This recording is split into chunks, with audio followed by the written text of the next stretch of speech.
durablement vôtre pour un monde viable, vivable et vivant.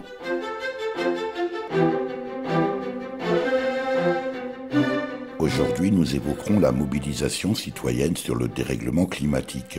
Lundi 6 août 2018, Durablement Vôtre était à Pont-à-Mousson, en Meurthe-et-Moselle, l'une des 200 étapes du Tour Alternatiba 2018, accueillie par l'association Mousson Citoyenne.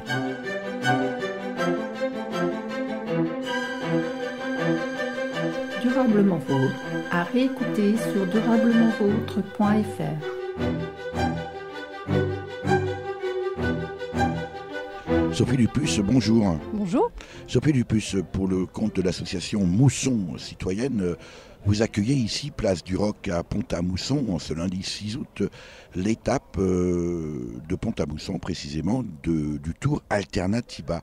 Le Tour Alternatiba, c'est quoi, Sophie Dupuce? Alors, le Tour Alternatiba, c'est un tour pour la promotion des initiatives en faveur du changement et surtout de la transition énergétique. Donc c'est une équipe de cyclistes. Donc pourquoi des cyclistes? Parce que c'était le moyen le plus écologique de circuler d'un point A à un point B. En plus, ce sont des vélos un peu particuliers qu'il faut nous décrire, voilà. Sophie. Alors des vélos qui sont des triplettes, des quadruplettes. Et un vélo aussi qui vient en renfort avec une sono qui fonctionne à la force des mollets.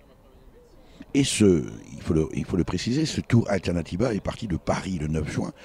Et voilà donc déjà plusieurs semaines que ça pédale pour retourner à Bayonne le 10 octobre. Ce tour se terminera à Bayonne le 10 octobre. D'ici là, plusieurs étapes encore, dont Pont-à-Mousson bien sûr. Des stands également qui sont présents ici ce soir, place du Roc, Sophie Dupuce. Les stands présents place du Roc ce soir, ce sont nos associations amies, avec lesquels nous partageons énormément de manifestations au niveau local et régional. Donc Greenpeace, le collectif Colécosol, qui est le collectif pour le commerce équitable et l'achat responsable, et également l'association Nectar qui a accueilli l'étape du Tour ce midi. Alors, ces cyclistes du Tour Alternatiba, combien sont-ils, Sophie Dupuce? D'où viennent-ils et où vont-ils après cette étape à Pont-à-Mousson? Alors, ils viennent de toute la France. Donc, une partie de l'équipe fait la totalité des étapes et sont rejoints par des cyclistes qui viennent faire leur petite part aussi de tour, soit sur quelques étapes, soit sur une semaine ou 15 jours ou plus, en fonction de leur disponibilité et aussi des possibilités qu'ils ont de partager le tour. Donc les cyclistes ont 200 étapes à travers la France, ils vont parcourir 5800 km et la prochaine étape sera à Pompierre en Moselle. Voilà. Et ils sont passés, ils ont fait un petit coucou à nos amis de Bure aussi, puisque toutes les problématiques liées au climat, à l'écologie, à l'engagement, à la transition citoyenne font aussi partie de leur état d'esprit, en fait, de leur démarche. Et on les rejoint aussi sur ces points de vue-là, sur ces questionnements-là aussi. Sophie Dupuce, le but d'Alternativa, on l'a bien compris, c'est bien sûr la sensibilisation de nos concitoyens aux enjeux du réchauffement et du changement climatique. Pour autant, quand on regarde le public, on se dit ça ressemble un peu au bar des amis où les gens se retrouvent entre eux. Est-ce que les habitants de Pont-à-Mousson se sentent concernés par cette étape du Tour Alternatiba? Alors, l'absence peut-être d'une mobilisation importante aujourd'hui est vraiment liée à la météo et au fait que nous sommes en période estivale où énormément de gens sont partis en vacances, parce que nous avons beaucoup d'amis qui seraient venus ce soir mais qui sont tous un peu par Mons et par Vaux. Donc nous, ce qu'on fait à Mousson Citoyenne, c'est qu'on essaye de sensibiliser, notamment par des projections de films une fois par mois au cinéma Concorde, où on essaye justement d'aborder ces dossiers-là et de discuter qu'est-ce que nous on peut faire. Donc on milite beaucoup aussi sur la présence du vélo en ville.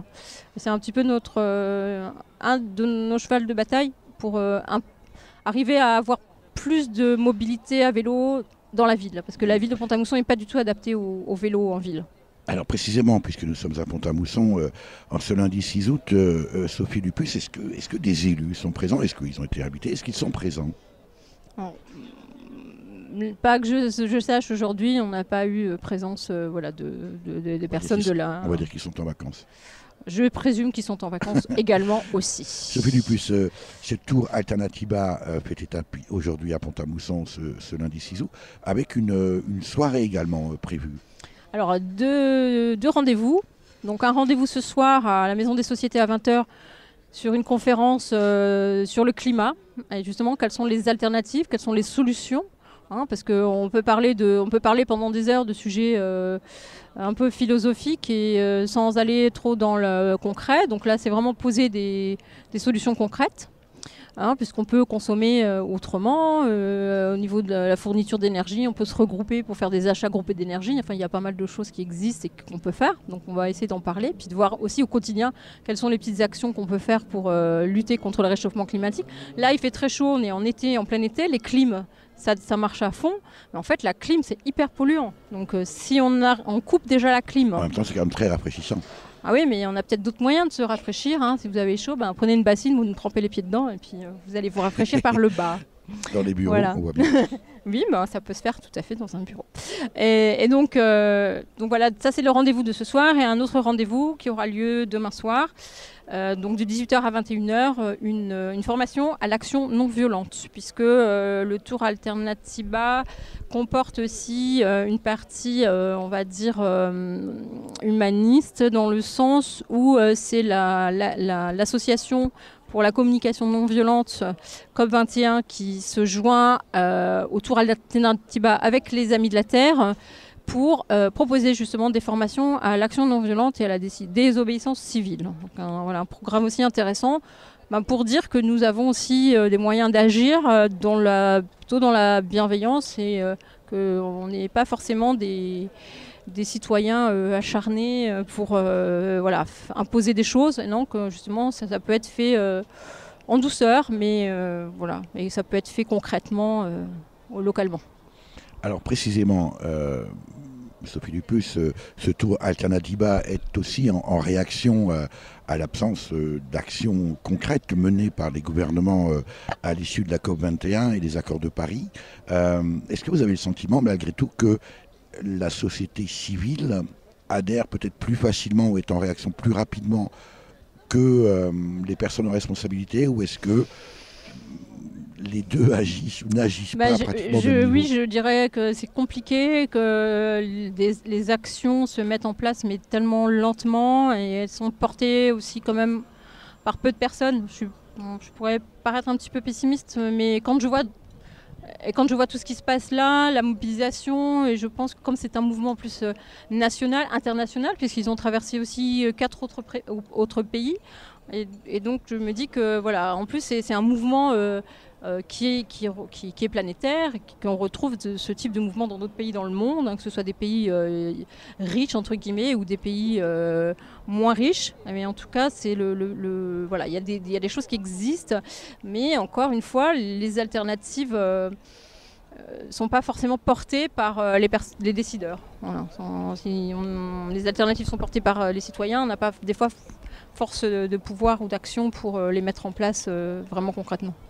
Voire même les décideurs, les élus posent une espèce de plafond de verre pour précisément faire peut-être en sorte que ces initiatives citoyennes, au demeurant fort sympathiques, n'émergent pas davantage dans l'espace public.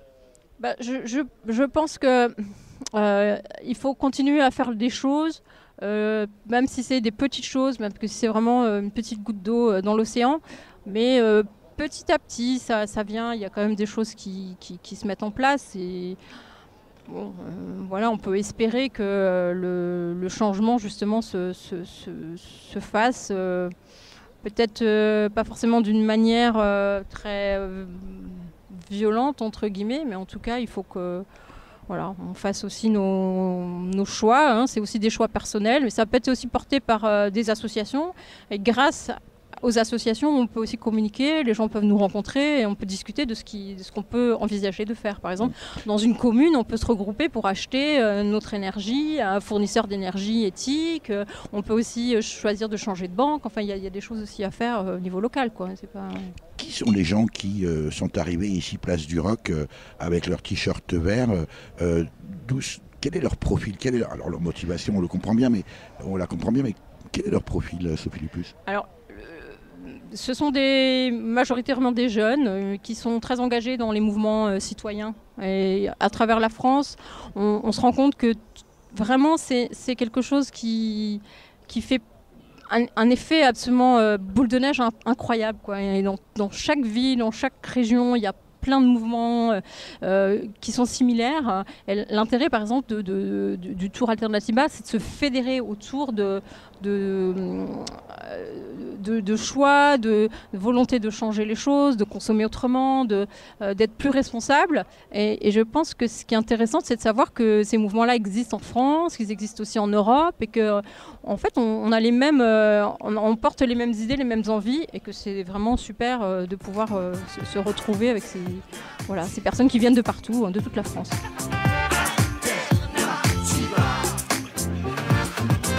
On prend soin de notre terre parce qu'on est bien les seuls à pouvoir le faire. On y met beaucoup d'amour au nom de toutes ces choses qui nous entourent. On se bat pour un avenir meilleur. On fait ce qu'on peut, ce qui nous semble bon. Pardon si on fait des erreurs, on pouvait pas rester dans l'inaction. Faudra en grimper des étages, en inventer des solutions, remplacer le béton par du végétal. Le vert est la couleur de la révolution. On se bouge, on se lance, on vise l'autosuffisance. Changement des choses, on se bouge, on avance dans la désobéissance et on sème en urgence les fleurs de la résistance. On en passera des nuits debout et des journées à genoux dans les champs. On apprendra de nos doutes toujours dans le partage et dans l'échange ensemble. On s'en ira le long des routes, montrer comment la nature se défend. Si on refuse de le faire pour nous, qu'on le fasse au moins pour nos enfants. Parce qu'on veut pas être complice, faut bien qu'on puisse faire pousser des astuces, s'extraire de ce qui nous divise, faire notre part et 100 fois plus, sans jamais oublier nos piliers. D'un côté je m'oppose, de l'autre je propose, puisqu'il semble que nous sommes les derniers à pouvoir faire changer les choses. On se bouge, on se lance, on vise l'autosuffisance et on ose, on propose un profond changement des choses. On se bouge, on avance dans la désobéissance et on sème en urgence les fleurs de la résistance. Les fleurs de la résistance. Les fleurs de la résistance. Alternative.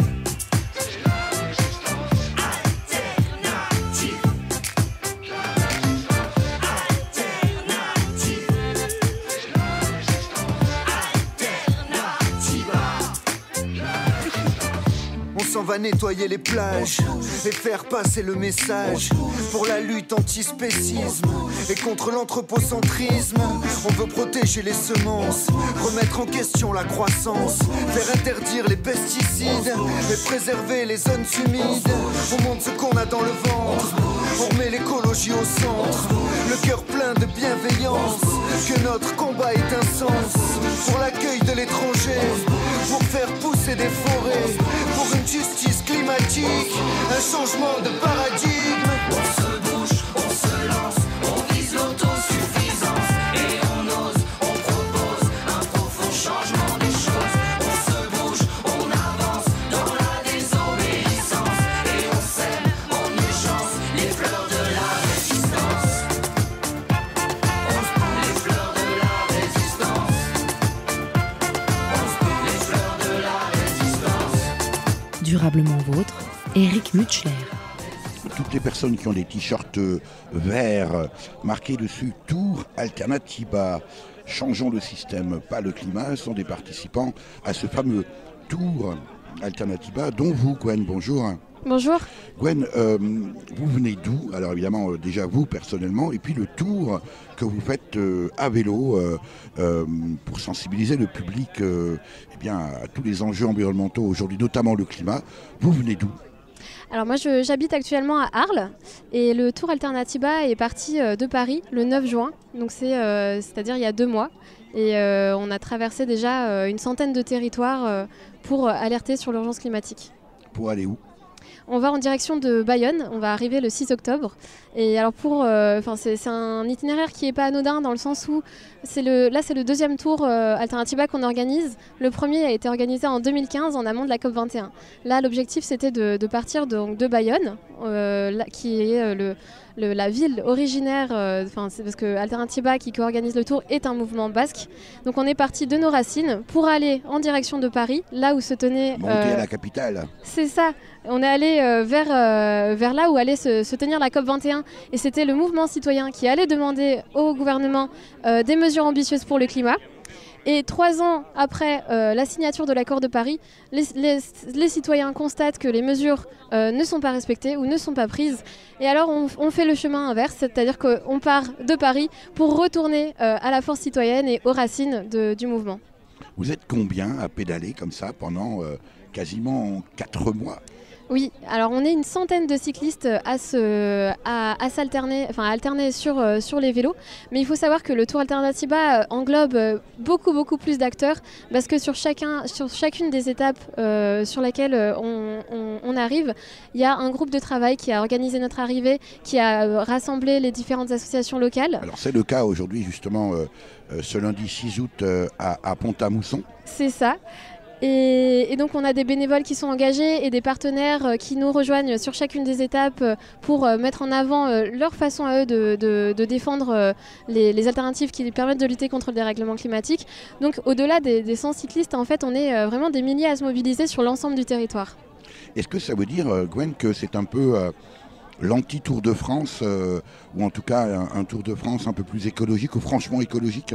C'est ça, en fait c'est une sorte de Tour de France alternative, mais c'est pas tout à fait un Tour de France parce qu'il faut savoir qu'on traverse 5 pays européens, donc on traverse aussi les pays limitrophes, mais c'est une forme d'alternative au Tour de France. Alors comment se passent les trajets parce qu'évidemment on sait bien que sur le Tour de France, évidemment il y a beaucoup de monde, on laisse aussi beaucoup de déchets, on s'en est aperçu, ça mobilise les Français. Est-ce que le Tour d'Alternatiba, dans son alternativité, mobilise autant de foule, Gwen? Alors malheureusement, la question du climat n'est pas aussi mobilisatrice que le Tour du sport, que le Tour de France. Davantage. Mais à chacune des étapes, on est toujours extrêmement bien accueillis et c'est vraiment enthousiasmant de voir à quel point, même dans des petites villes dont j'ignorais le nom quelques semaines auparavant, par exemple. Voilà, on rencontre des acteurs locaux qui sont déjà en train d'agir de façon extrêmement active sur leur territoire. Donc même si on n'a pas autant de personnes présentes, on est sur la rencontre de personnes qui agissent vraiment sur leur territoire. Est-ce que vous vous apercevez d'accueils précisément différents? Est-ce qu'il y a des régions, des territoires, des villes peut-être plus accueillantes? Je ne parle pas là d'hospitalité, je parle de mobilisation plus importante que l'autre.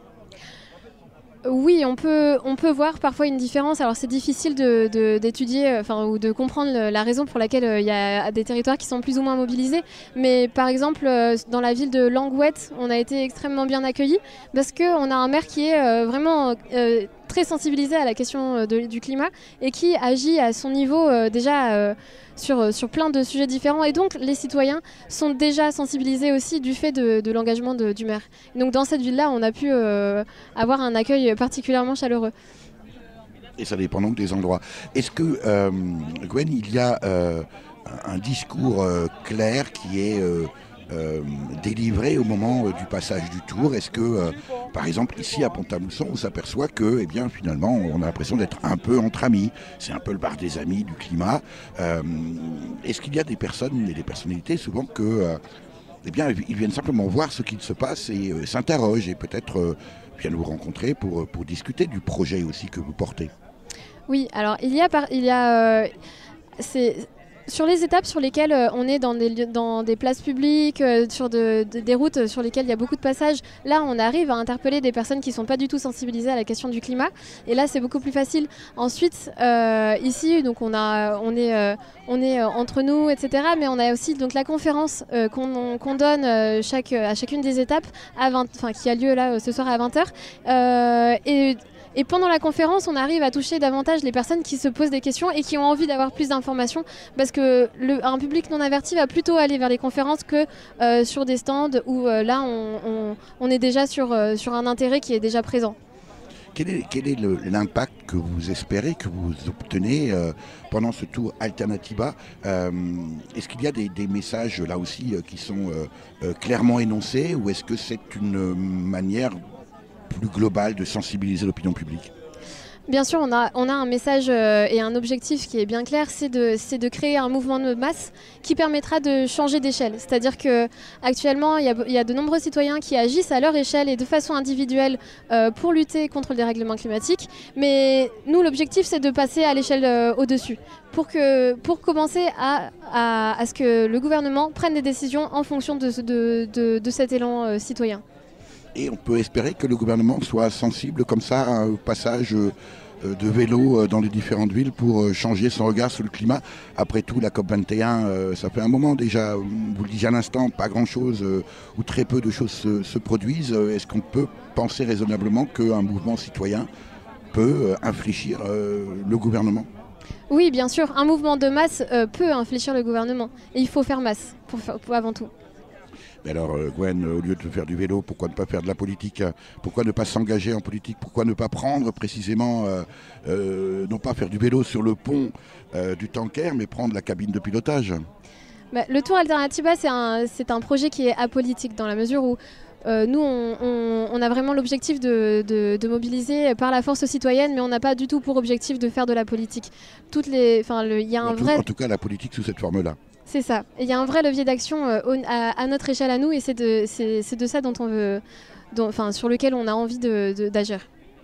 Vous faites combien de kilomètres par jour? Quel est le nombre moyen de kilomètres par étape depuis que vous êtes parti de Paris le 9 juin, Gwen? Par jour, on fait en moyenne 70 km. Il faut être un peu fou par cette chaleur, non? Oui, on est un peu accablé physiquement, mais en soi, moralement, cette chaleur nous confirme à quel point on a vraiment une raison d'être là sur les vélos en ce moment et sous cette chaleur. C'est que ça nous rappelle à quel point il est urgent d'agir maintenant. Et sous cette canicule, il y a des incendies en Espagne, au Portugal, partout. On est en train de, à nouveau, parce que chaque année on bat à nouveau des records de chaleur, et ça nous motive encore plus en fait à être présent aujourd'hui.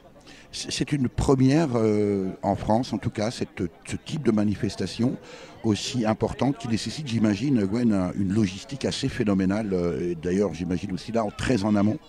Oui, alors c'est quand même une des plus grandes mobilisations climat depuis la COP21, parce qu'on mobilise des centaines de milliers de personnes et c'est un projet qui dure 4 mois.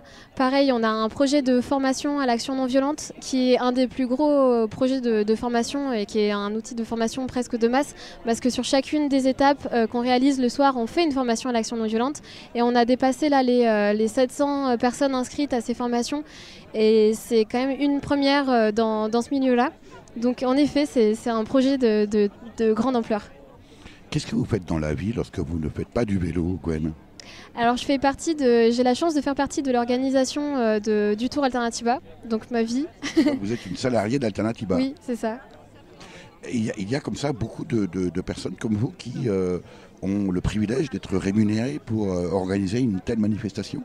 Non, on n'est pas nombreux, on est quelques-uns à faire partie des salariés, mais c'est quelque chose qui est quand même nécessaire, parce que c'est un investissement assez énorme que de bosser sur ce projet-là. Qui finance ? Alors, on a fait un crowdfunding, donc une campagne de financement participatif pendant l'hiver. D'ailleurs, j'en profite pour remercier tous les contributeurs qui nous ont permis d'être là aujourd'hui.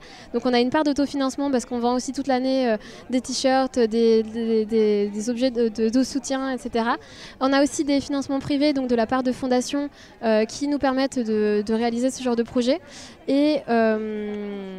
et quelques personnes qui font des dons réguliers aussi. Parce qu'on a mis en place là très récemment la possibilité de faire des dons mensuels par prélèvement automatique. Donc chacun peut devenir donateur régulier pour le mouvement.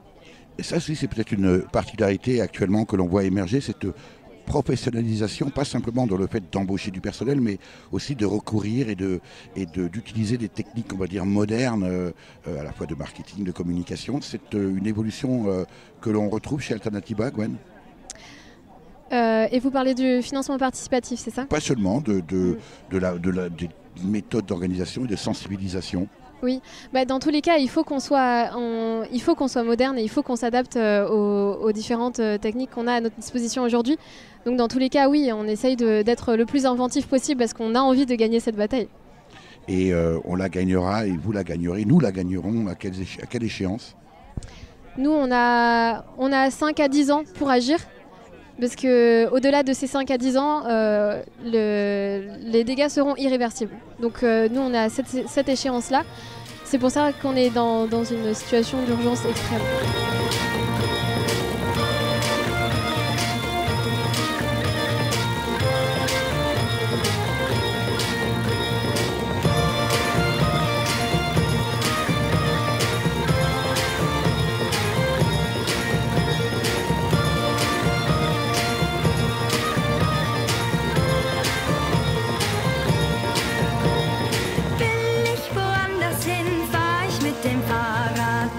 Kann ich immer fahren, wann und wo ich will. Will ich woanders hin, fahr ich mit dem Fahrrad. Das bringt mich schneller ans Ziel. Das ist ein Fahrradlied, weil ich so mein Fahrrad lieb. Fahrradfahren ist schadstoffarm. Das ist ein Fahrradlied, weil's viel zu wenig Räder gibt. Schadstofffrei und abgasarm, wir rallen gegen Stau.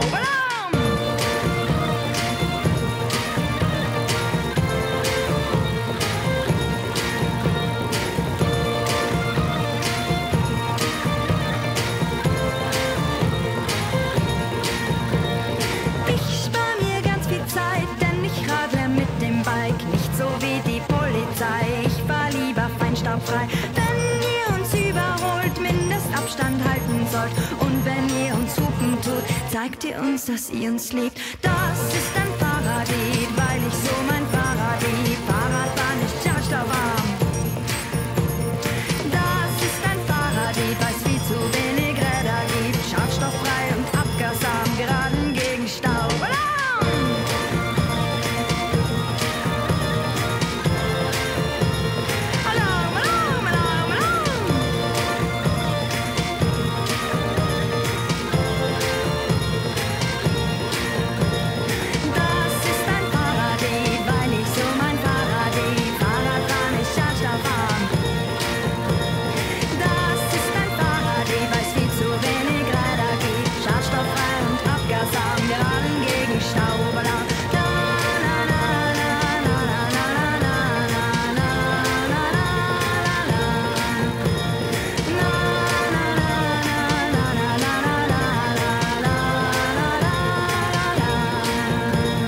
Durablement vôtre, Eric Mutschler.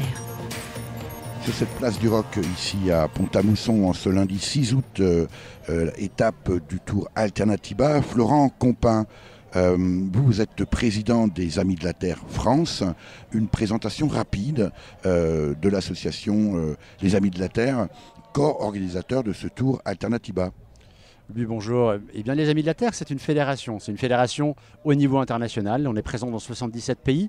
On est plus de 2 millions d'adhérents dans le monde, 5000 groupes locaux.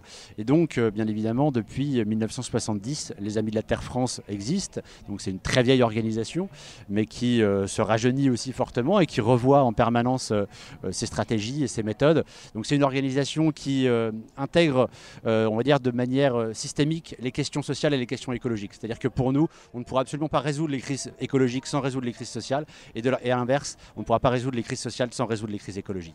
Donc ça pour nous c'est capital. Ensuite il y a une dimension nord-sud qui est extrêmement importante et notamment au niveau de notre fédération internationale et de notre gouvernance où chaque pays a une voix en termes de gouvernance aux Amis de la Terre. C'est-à-dire que le Cameroun a la même voix que la France ou que les États-Unis. Ce qui fait que sur 77 pays, vous avez une très forte présence des pays du Sud et une très forte collaboration dans une fédération en fait, où tout se construit en partant de la base. Qu'est-ce qui vous a amené, vous, Amis de la Terre France, à vous associer à un projet comme Alternatiba ? Eh bien, Alternatiba, en fait, émane d'un groupe local basque qui s'appelle BICI et qui est membre de la Fédération des Amis de la Terre France. Donc, pour nous, en fait, on a suivi Alternatiba depuis avant le début et depuis le tout début. Donc, il était extrêmement naturel pour nous de s'impliquer à ce niveau-là. Moi aussi, personnellement, je suis de Nancy, donc je me suis impliqué très, très fortement avant le lancement d'Alternatiba Nancy, qu'on a fait en 2015, au mois de juin. Et donc, dans la suite, bien évidemment, ces implications se font aussi en termes de complémentarité. C'est-à-dire que les Amis de la Terre sont reconnus depuis très longtemps pour la qualité de l'expertise, du plaidoyer. Et de l'autre côté, Alternatiba est arrivé avec cette dimension qui était une porte ouverte extrêmement importante pour plein de nouvelles personnes, avec cette dimension des alternatives. Et donc, il y a cette dimension d'un côté, on conteste, on produit de l'expertise, on travaille toute cette expertise et ce plaidoyer. Et ensuite, on mène des actions non violentes, donc avec ANV COP21, qui est aussi le co-organisateur du Tour et qui est aussi fusionné dans son fonctionnement avec Alternatiba. Et Alternatiba qui amène la dimension alternative. Et donc, on va dire, c'est ce qui nous permet de marcher sur nos deux jambes. Alors marcher sur ses deux jambes, mais aussi pédaler pendant plusieurs mois, du mois de juin au départ de Paris jusqu'au 10 octobre, arriver à Bayonne en faisant étapes comme ça un peu partout en France, y compris dans 5 pays étrangers, en tout cas en Europe. Ici, c'est une étape à Pont-à-Mousson en ce 6 août, jour de canicule. Est-ce que l'impact recherché par une opération comme le Tour Alternatiba, Florent Compin, atteint ses objectifs ? Clairement, ça atteint totalement ses objectifs.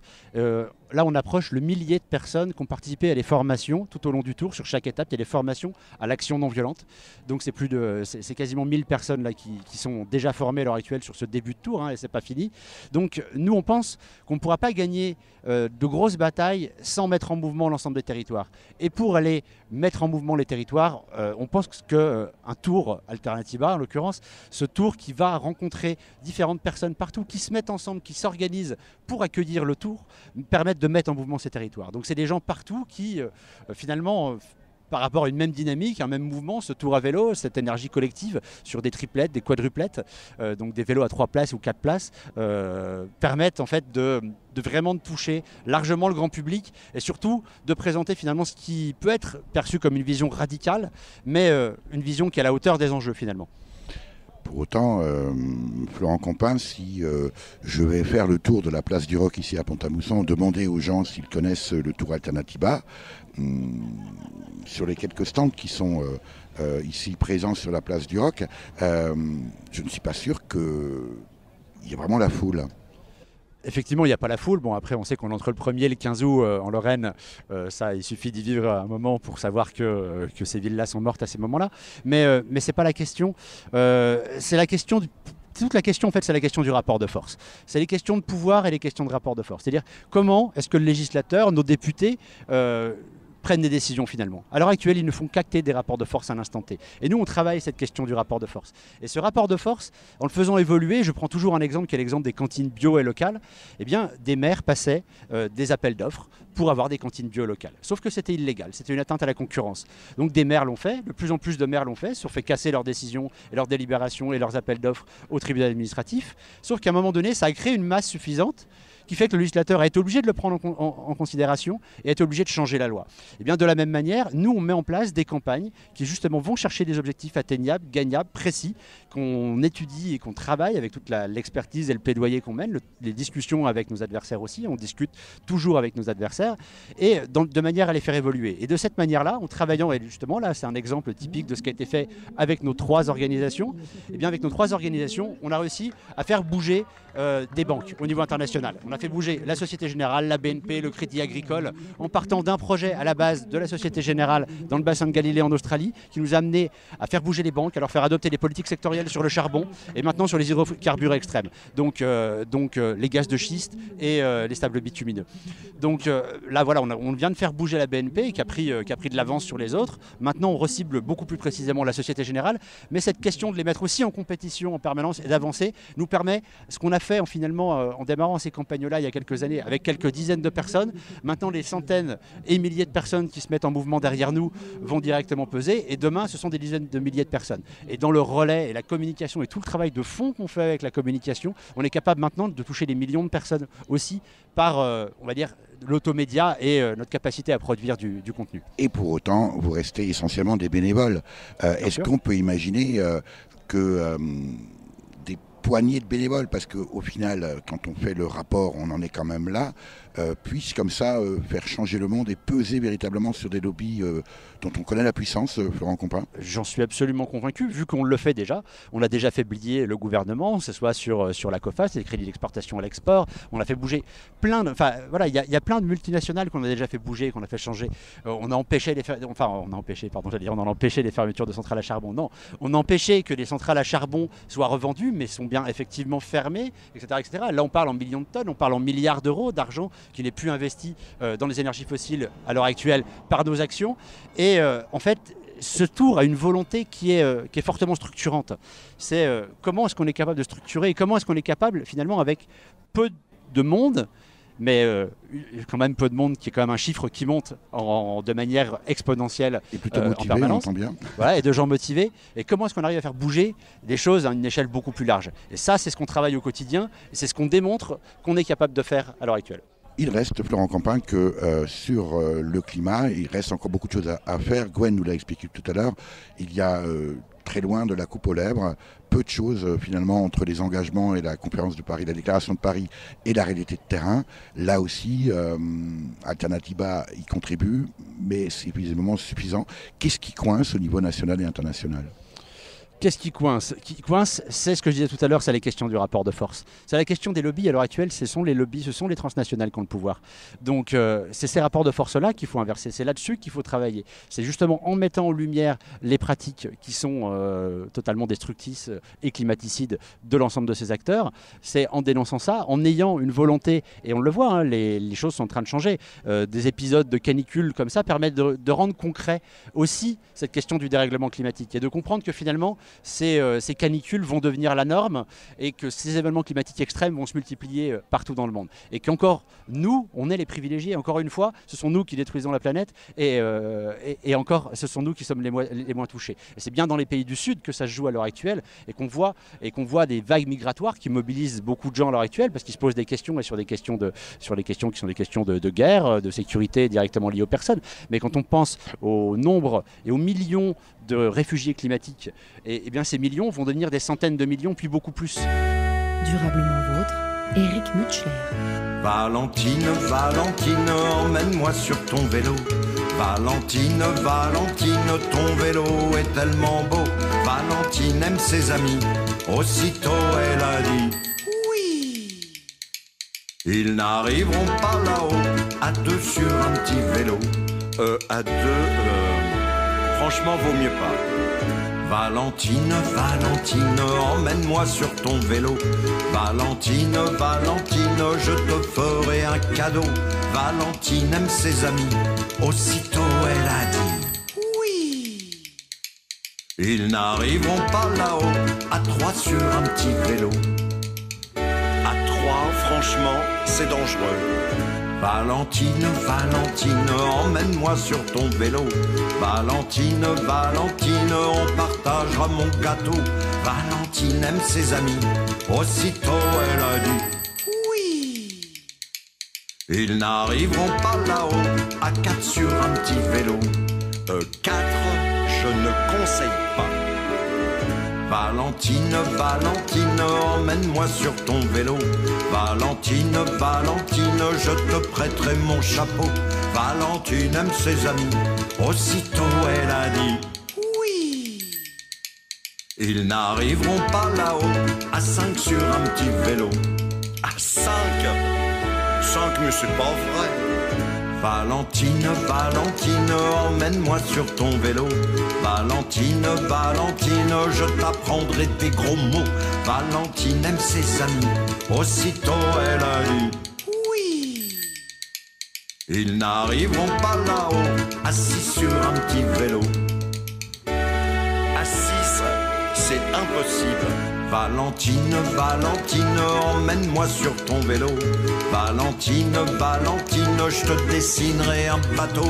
Valentine aime ses amis, aussitôt elle a dit oui. Ils n'arriveront pas là-haut, à 7 sur un petit vélo. Alors à 7 c'est impossible et en plus ça se peut pas. Valentine, Valentine, emmène-moi sur ton vélo. Valentine, Valentine, on mangera mes abricots. Valentine aime ses amis, aussitôt elle a dit oui. Ils n'arriveront pas là-haut, à 8 sur un petit vélo. Alors à 8, c'est n'importe quoi. Valentine, Valentine, emmène-moi sur ton vélo.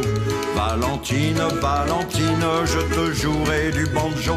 Valentine aime ses amis, aussitôt elle a dit oui. Sophie Lupus, pour le compte de Mousson Citoyenne, vous êtes une des coordinatrices, peut-être même un des piliers de l'organisation de cette étape Alternatiba ici à Pont-à-Mousson, place du Roc, ce lundi 6 août. Des cyclistes qui viennent partis de Paris le 9 juin et qui rejoignent Bayonne en faisant tout un tour à travers la France et même un peu l'Europe. Le 10 octobre termineront cette boucle de sensibilisation aux enjeux du changement climatique. Je vous sens fatigué en cette fin de journée et d'où vous tirez toute cette énergie, Sophie Lupus? L'énergie que c'est l'envie de faire des choses concrètes, de montrer que ça existe, d'être visible le plus possible, même si on n'a pas forcément une visibilité énorme, mais en tout cas plus on va faire ce genre de manifestation, plus ça veut dire qu'on est là, qu'on existe, qu'on fait des choses et on peut nous rejoindre au quotidien pour inventer des choses. Une dernière action qu'on a fait en collaboration avec une autre association locale qui s'appelle l'Ému Citoyen, on a installé une armoire à livres devant l'agence de l'Est républicain. C'est des petites choses comme ça qu'on fait qui nous motivent aussi, puisque quand on passe devant l'armoire à livres, on discute avec des gens parce qu'ils s'approchent et se disent c'est quoi ce truc, des bouquins, mais oui, mais madame, vous savez, vous pouvez les prendre, les lire chez vous, et puis en remettre des nouveaux. Donc voilà, donc c'est sympa, ça fait beaucoup de liens sociaux. Et puis l'énergie vient aussi du fait que rien n'est, on est dans une démarche vraiment créative, qu'on fait les choses, qu'on n'est pas fataliste, quoi. Et on en trouve toujours des solutions. Il y a des solutions qui existent, il y a des alternatives qui existent, et il faut y aller, quoi.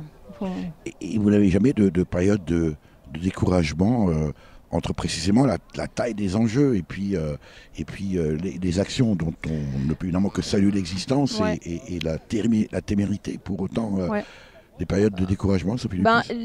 Non, parce que je crois qu'on est vraiment, on est animé par l'envie vraiment de réaliser des choses concrètes. Et quand on voit des résultats, quand on voit des choses qu'on peut faire, c'est motivant. Et puis qu'on n'est pas tout seul, surtout aussi cet effet aussi de groupe là. Et quand on vit, par exemple, l'étape du Tour Alternatiba, là, ces 2 jours qu'on va vivre, ça c'est fabuleux, quoi. C'est n'est que encouragement à continuer. Et puis surtout quand on voit que ce sont des gens jeunes, et puis que voilà, ces jeunes auront des enfants, auront des... Qu'est-ce qui fait que justement, peut-être d'autres de nos concitoyens ne soient pas avec nous là ce soir sur cette place du Roc pour accueillir le Tour Alternatiba qui fait étape à Pont-à-Mousson? Comment se fait-il qu'on ne vous rejoigne pas en masse à Mousson Citoyenne, Sophie Lupus?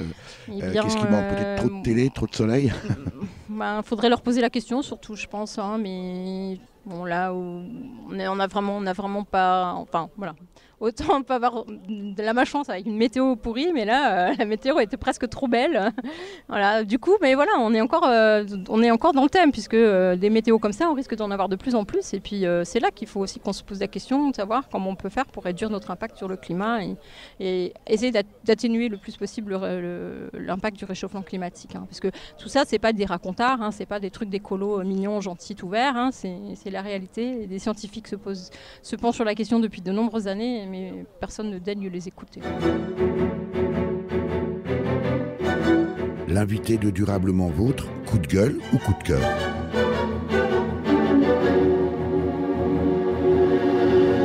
Gwen, on vous retrouve ici à Pont-à-Mousson à l'occasion de cette étape du Tour Alternativa, parti le 9 juin de Paris pour vous rendre jusqu'à Bayonne, retour à Bayonne le 10 octobre, quelques milliers de kilomètres encore à parcourir, à pédaler pour sensibiliser nos concitoyens sur le changement climatique. Votre t-shirt d'ailleurs dit « Changeons de système, pas le climat ». Gwen, vous disiez tout à l'heure, vous êtes une des rares et peut-être une privilégiée aussi d'être salariée de la structure Alternativa. Quand on est comme vous en train de préparer un tel événement d'une telle ampleur, on est plutôt coup de cœur ou plutôt coup de gueule? Alors là ce soir je suis super contente d'arriver à Pont-à-Mousson, mais j'ai un petit coup de gueule quand même. C'est qu'il y a quelques jours, le 1er août, c'était le jour du dépassement. C'est-à-dire qu'on a théoriquement dépassé le seuil de ressources disponibles, que la Terre est capable de produire en un an. Et mon coup de gueule, c'est que si on faisait les choses de façon équilibrée, on atteindrait ce seuil le 31 décembre. Et encore, c'était seulement si on faisait le choix d'utiliser les ressources que la Terre produit en un an, ce qu'on n'est pas du tout obligé de faire. C'était le cas dans les années 70, à peu près. C'est ça. Et actuellement, par exemple, des pays comme le Maroc atteignent ce jour pendant le mois de décembre. Et là, à l'échelle mondiale, on a atteint ce jour le 1er août. Et en plus, la France est encore moins exemplaire parce qu'elle l'a atteint le 5 mai. Et donc mon coup de gueule, c'est la surexploitation des ressources, parce que c'est de pire en pire d'une année à l'autre, et on utilise mal les ressources. Par exemple, on a des objets qui tombent en panne, qu'on répare même pas, qu'on jette, au lieu de chercher à utiliser la garantie d'un objet, à les faire réparer, etc. Et donc par exemple, le 1er août, on a fait un coup de gueule général, c'est-à-dire qu'on a réalisé un ensemble d'actions dans l'ensemble de la France. Donc on a réalisé 15 actions partout en France, pendant lesquelles des militants sont allés dans des enseignes de Carrefour et Leclerc pour vider les rayons, vider les rayons multimédia de l'ensemble des objets, avec des banderoles affichant le message « Non à l'obsolescence programmée de la planète ». Et en faisant donc des die-in, c'est-à-dire qu'ils se sont allongés au sol comme s'ils étaient morts. L'image de cette scène, c'était de montrer des rayons complètement vides, parce que normalement les rayons devraient être vides, parce que c'est fini, on vit à crédit à partir et depuis le 1er août là, et on ne devrait plus être en train ou avoir la possibilité d'acheter des nouveaux objets électroniques et électriques. Et les revendications de cette action, c'était de demander à des enseignes comme Leclerc et Carrefour, qui ne sont pas du tout exemplaires en matière de réparation et de réemploi, de faire des choses qui sont tout à fait possibles à leur échelle, c'est-à-dire par exemple informer davantage le consommateur sur la disponibilité des pièces détachées, c'est-à-dire développer les différentes garanties et demander à ce que des pièces détachées soient disponibles de façon plus pérenne. Gwen, je vous interromps dans votre coup de gueule qu'on entend bien franc et massif, et vous avez sans doute raison, vous avez raison. Pour autant, ces enseignes-là vont vous dire, oui mais nous, c'est pas notre boulot, notre boulot c'est de vendre des produits, c'est de satisfaire le client, et la preuve, les clients reviennent. Mais satisfaire le client, c'est l'informer lorsqu'un produit n'est pas réparable.